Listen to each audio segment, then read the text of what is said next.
Per Inside EVs, the US is ramping up battery production in a big way, with 10 new plants set to go online this year. This surge will nearly double America's battery manufacturing capacity to 421 gigawatt-hours annually, helping reduce dependency on China. Leading the charge are companies like LG Energy Solution, SK On, and Panasonic.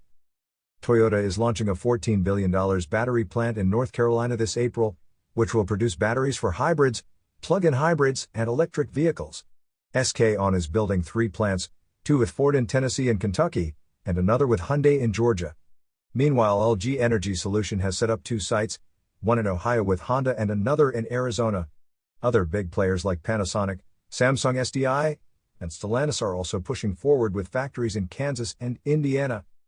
However, the future of these plants is uncertain, with former President Donald Trump vowing to remove electric vehicle incentives and impose a 25% tariff on auto imports from Canada and Mexico. Whether this booming battery investment pays off will depend on demand and how much policy shifts impact prices. You are listening to Yuan News.